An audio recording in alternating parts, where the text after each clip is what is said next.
Zeliangrong Media Investigative Analysis, Rising Tensions Before Thuingaleng Muivah's Somdal Visit. In the first weeks of October 2025, the fragile peace in the Tangkhul Kuki frontier once again showed signs of strain. Two key events ignited widespread concern across the region: the gunfight between the NSCN-IM and Zeliangrong United Front (ZUF) in Manipur's hill region, and the sudden beating of the Kuki Inpi GHQ election chairman by villagers of Sinakeithel, a Tangkhul-dominated settlement in Ukhrul district. These incidents, seemingly isolated, carry deeper undertones of renewed inter-ethnic tension and political insecurity in the days preceding NSCN-IM supremo Thuingaleng Muivah's proposed visit to his native Somdal village scheduled for October 22, 2025. The attack on the Kuki Inpi leader in Sinakeithel, reported by local community sources, shocked the Kukis across the frontier. It happened without provocation, a direct assault on a figure representing one of the highest institutions of Kuki traditional governance. According to eyewitnesses, the election chairman was beaten while performing his duties, triggering outrage among Kuki organizations and calls for investigation by competent authorities. The Kukis viewed this act not as a random assault, but as a symbolic challenge to the Kuki Inpi constitution and its legitimacy. Meanwhile, in southern parts of Manipur, a gunfight between cadres of the NSCN-IM and ZUF erupted around the same period. The clash, reportedly taking place in the Thuingaleng area, reflected a struggle for territorial control and dominance over extortion routes and influence zones. ZUF, which has long resisted NSCN-IM's claim to be the sole Naga representative body, has often been at odds with IM forces since its breakaway. Field reports suggest that the confrontation lasted for several hours, though details on casualties remain unclear. These incidents further demonstrated how volatile the regional environment had become even before the NSCN-IM's central leadership initiated symbolic moves, such as Muivah's homecoming to Somdal. As tensions rose in these frontier districts, a series of incidents involving the NSCN-IM unfolded across Arunachal Pradesh and Nagaland throughout October 2025. Together, they portray a pattern of insecurity, defection, and internal contradictions within the organization, each event occurring as the organization prepared for Muivah's first major visit to his birthplace in years. On October 4, 2025, a significant development took place in Khonsa, Tirap district of Arunachal Pradesh. A female cadre of the NSCN-IM surrendered before the Assam Rifles, marking the beginning of a series of events that would dominate regional security news for weeks. According to India Today and Uni reports, the woman cadre approached security forces voluntarily and laid down her arms after what was described as intensive persuasion and counseling. This surrender was seen as a sign of weakening morale among lower-ranking cadres stationed in Arunachal's border zones, where pressure from security operations had been mounting. The region of Tirap, Longding and Changlang, collectively known as the Insurgency Triangle, has long served as a sanctuary for Naga armed groups including NSCN-IM, NSCN-K and smaller splinter factions. The surrender of the female cadre on October 4 was followed by continuous reporting and confirmations by other media outlets on October 5. The Arunachal Times and the Times of India both corroborated that the woman was part of the NSCN-IM's Eastern Command structure, which has been struggling to maintain discipline amid multiple security crackdowns. Analysts viewed the incident as a warning sign of disarray within the ranks, particularly as the NSCN-IM's influence in Tirap had been gradually eroding. Assam Rifles operations, intensified under the Unified Command Framework, had cut off the outfit's supply routes, making it increasingly difficult for its operatives to function in isolated outposts. Just days later, on October 8, 2025, the focus shifted to Dimapur, Nagaland's commercial capital. Here, police rescued 4 abducted individuals and arrested 4 NSCN-IM cadres allegedly involved in the kidnapping. According to India Today and the Times of India, the rescue operation was carried out swiftly after credible intelligence was received about the abduction. The 4 victims were reportedly taken hostage for ransom, a common trend among armed groups in financial distress. The arrest sent shockwaves through Nagaland's security circles because they highlighted the involvement of active NSCN-IM members in criminal activity. tarnishing the organization's image at a time when its leadership was trying to project legitimacy in peace negotiations. The NSCN-IM's Public Relations Division responded quickly to the growing outrage. On October 9, the outfit issued a clarification through regional outlets such as Eastern Mirror and Morong Express, denying that the abduction was carried out with official sanction. The group claimed that the detained members were unauthorized elements, acting independently, and that the NSCN-IM leadership had no knowledge of their actions. Despite this statement, the damage was already done. The public began questioning whether the once disciplined organization had lost internal control. The growing number of undisciplined cadres involved in criminality added to the perception that the NSCN-IM was facing serious internal challenges. As the abduction issue stirred public debate, preparations in Ukhrul district gained momentum for Thuingaleng Muivah's return visit to Somdal. The symbolic nature of this visit cannot be overstated. Muivah, now in his 90s, has been the face of the Naga movement for over 6 decades. His planned return to Somdal was intended to be a moment of homecoming and reflection, a gesture of unity and continuity for Naga nationalists.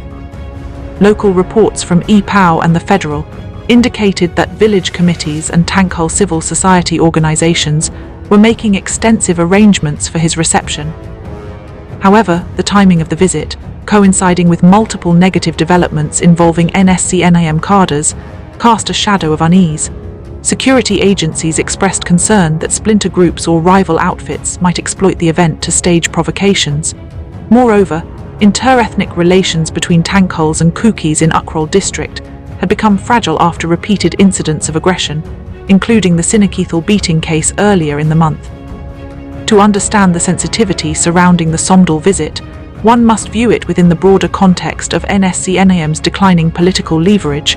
For decades, the organization projected itself as the representative voice of the Nagas in peace talks with the government of India. Yet, since 2020, its negotiations have stagnated due to disagreements over the demand for a separate Naga flag and constitution. The organization has also faced growing internal discontent as younger members question the leadership's sagging hierarchy and rigid political stance. The surrender in Tirap and the abduction case in Dimapur both reflected a structural weakening in command and discipline. These internal fractures came to the surface just as Muivah's return was meant to inspire renewed unity. Instead, the timing exposed the contradiction between the organization's lofty ideals and the ground reality of criminal involvement by its members. Security analysts described October 2025 as one of the most symbolically fragile months in recent Naga insurgency history. Adding to this complexity was the renewed tension along Kuki-inhabited areas adjacent to Tangkhul settlements. The assault at Sinakeithel was particularly disturbing for the Kukis because it appeared to be an assertion of dominance rather than an act of random violence. The victim's identity as an official of Kuki Inpi, the highest traditional institution, made it a direct affront to the dignity of the Kuki people. The silence of Tangkhul community leaders following the incident was interpreted as indifference, further aggravating resentment. These localized acts of violence, coupled with insurgent unrest, formed an explosive mix in the days preceding Muivah's scheduled arrival at Somdal. The Union Ministry of Home Affairs reportedly reviewed the security situation in Ukhrul, wary of potential clashes or disruptions.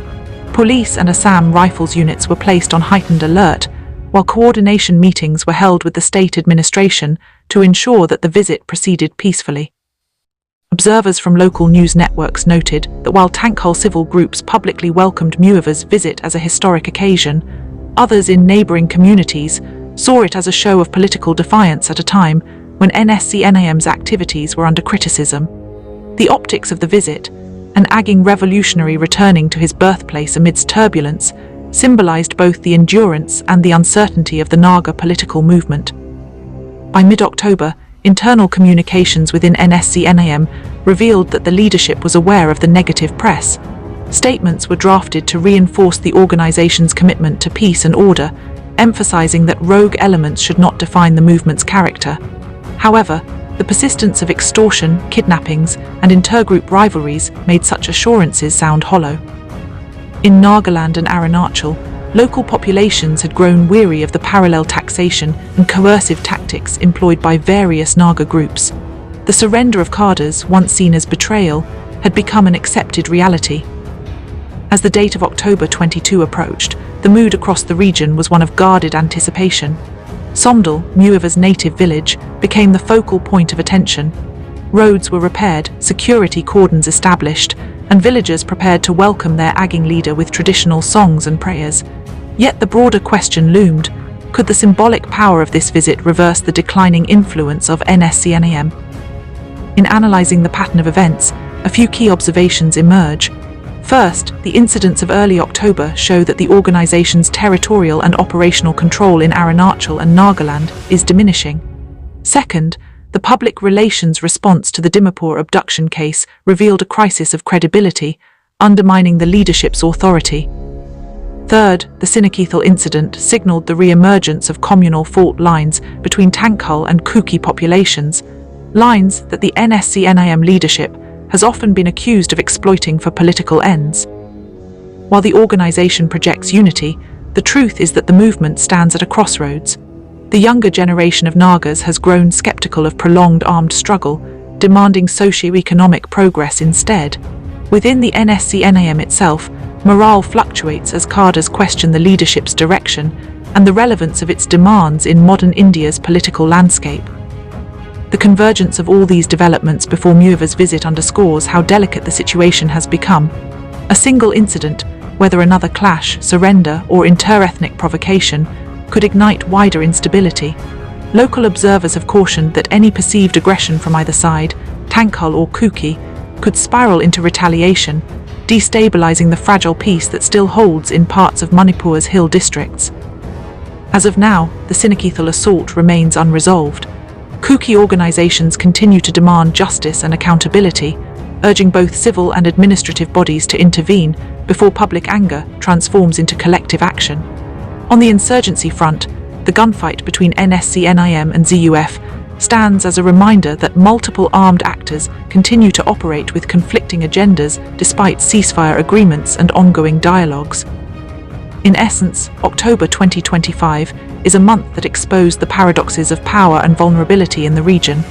The NSCN-IM's internal disorder, combined with intertribal hostilities, has eroded the ideological purity the movement once claimed. Muivah's forthcoming visit to Somdal, intended as a celebration of unity and endurance, now carries the weight of these contradictions. It remains to be seen whether his words can still command the loyalty and reverence of a generation grappling with fatigue from endless conflict.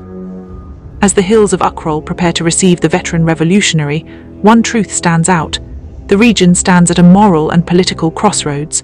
Acts of violence like the Sinakeithel beating, insurgent clashes, and abduction scandals are not mere incidents. They are warnings of deeper fractures that demand attention before they expand beyond control. Zeliangrong media concludes that without honest reconciliation, accountability, and mutual respect among the communities, the region will continue to hover between peace and provocation. Before the worst unfolds, it is vital that all concerned, civil bodies, security agencies, and traditional institutions, address the rising hostilities and reaffirm the sanctity of coexistence. Disclaimer: this analysis is based on multiple regional news sources including India Today NE, The Times of India, Uni India, Eastern Mirror, Morung Express, The Federal, EPOW, and verified local reports from Kuki and Tangkhul community observers. The interpretations herein are made for journalistic and documentary purposes under Zeliangrong media, reflecting developments as of October 2025.